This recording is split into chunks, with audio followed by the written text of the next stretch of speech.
Puwersa Balita. Puwersa Balita. Ito yung mga estudyante ng Cavite State University. So alaman natin sa kanila kung bakit sila nandito sa World Trade Center at yung mga hawak nila, no? Sila ay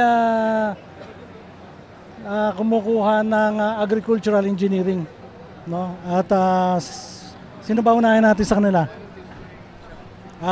Good morning sa iyo.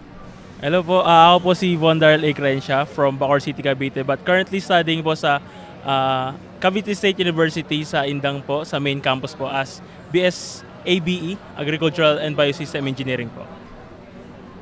Hi, hello po. Ako po si Lainex Jewel Gabriel ng Trece Martires City at nag-aaral po ako sa Cavite State University, Don Severino de las Alas Campus, Indang, Cavite. And I am a freshie of BS Agricultural and Biosystems Engineering po.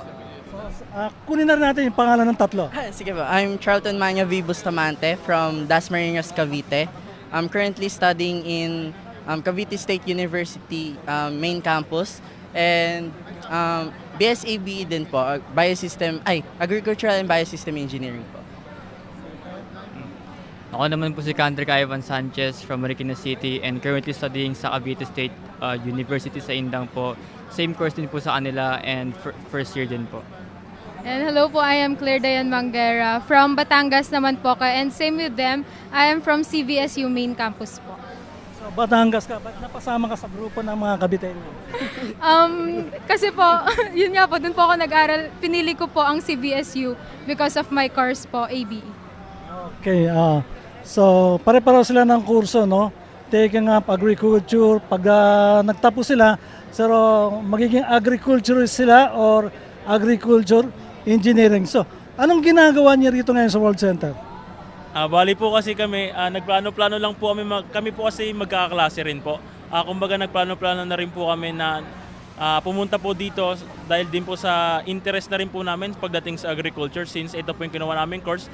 And narinig din po namin na marami po kami matututunan dito and exposure na rin po sa field na pinasok po namin. And in this very young age po sa pagpasok namin as freshie po, talagang napapalawak po yung idea namin pagdating sa aming field na tatrabahuin po sa future.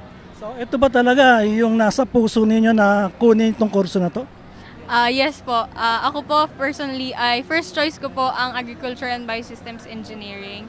Since I believe na ang agriculture ay ang backbone ng ating ekonomiya at nagre-rely po tayo sa mga crops, sa mga product ng agriculture. So dapat po ay mag-focus pa tayo sa agriculture para maging mas mataas yung supply ng mga kailangan natin, ng mga necessity natin. At kayo naman, bakit kinakailangan agriculturist din ang kunin niyo? Siguro for me, bakit important yung agriculture sa atin. So, ngayon is maraming people na here sa mundo and we need to i-level up yung demand ng food dito. So, we need to study agriculture, syempre, para na rin sa country natin and maging mas lumakas or mas maging powerful pa yung economy natin in terms of exporting and importing goods po. What do you think about the Unigrow Philippines? Total, galing rin lang kayo dyan at kumuha kayo ng mga brochure. So, anong nakikita nyong magiging pakinabang ng ating mga magsasaka?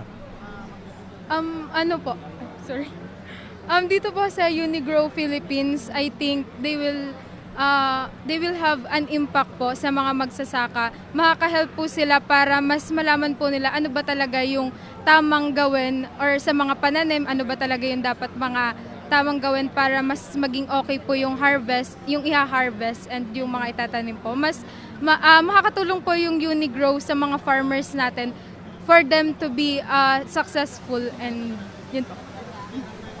Ikaw naman, sa tingin mo ba mas maganda yung biofertilizer o yung synthetic fertilizer na ginagamit ngayon ng majority ng ating mga magsasaka? For me naman po, mas okay naman po yung mga biofertilizer kasi po it's very safe din po and very natural. Tsaka rin po, yung mga ginagamit po ngayon ng mga farmers natin, may mga konting negative side din po to.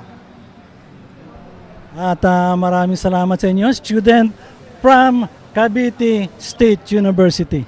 Good luck sa inyo. Good luck ha. Good luck. Good luck po. Good luck din sa inyo. So, yun po, yung narinig ninyo dun sa ating mga student ng Cavite State University taking up agriculturist and agriculture engineering. Ako pa rin si Junarion at ito ang Puwersa Balita. Puwersa Balita.